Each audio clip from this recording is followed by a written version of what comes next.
आज हम सत्रिया और बिहू नृत्य अध्याय को समझेंगे। ये कहानी है एक लड़की एंजेला की। वो ब्रिटेन के लंदन शहर में रहती थी। उसे नई जगहों पर जाना और नई चीजें सीखना बहुत पसंद था।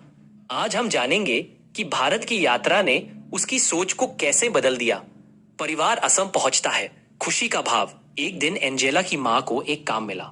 उन्हें असम के नृत्य पर एक फिल्म बनानी थी, इसलिए पूरा परिवार असम आ गया। एंजेला बहुत खुश थी क्योंकि वो पहली बार भारत आई थी। उसे सब कुछ नया और सुंदर लग रहा था। बिहू उत्सव। तालियों के साथ ऊर्जा। असम पहुंचते ही वो बिहू उत्सव में गए। बिहू असम का बहुत बड़ा त्योहार है। ये त्योहार फसल कटाई से जुड़ा होता है। यहाँ लोग ढोल, बांसुरी और पारंपरिक संगीत के साथ खुशी मनाते हैं। एंजेला इन सब चीजों को देखकर बहुत उत्साहित हो गई।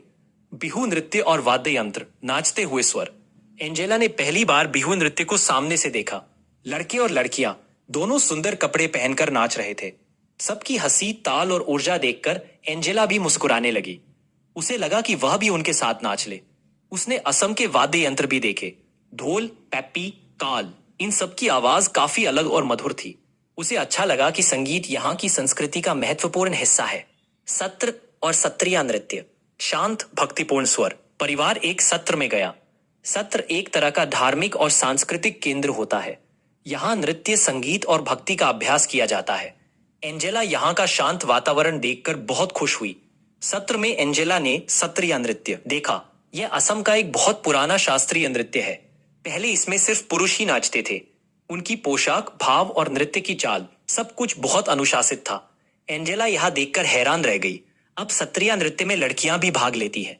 एंजेला ने जब लड़कियों को सत्रिया नृत्य करते देखा तो उसे बहुत अच्छा लगा। नृत्य में भक्ति, सुंदरता और शक्ति सब साथ दिखाई दे रहे थे। ये उसके लिए नई और खास बात थी। दोस्ती और वापसी, भावुक समापन। सत्र में ही एंजेला की मुलाकात अनु नाम की लड़की से हुई। अनु बहुत मिलनसार थी। दोनों जल्दी ही अच्छी दोस्त बन गई। अनु ने एंजेला को असमी संस्कृति, खेल और नृत्य की बातें बताई। दोनों ने मिलकर सत्रिया नृत्य की मुद्राएं भी सीखने की कोशिश की। एंजेला को लगा कि दोस्ती किसी भी देश में हो सकती है। कुछ दिनों बाद एंजेला और उसका परिवार वापस लंदन लौट आया, लेकिन असम की यादें उसके दिल में रह गई। स्कूल पहुंचकर उसने अपनी कक्षा के सामने बिहू और सत्रिया नृत्य का प्रदर्शन किया। सबने उसकी तारीफ की।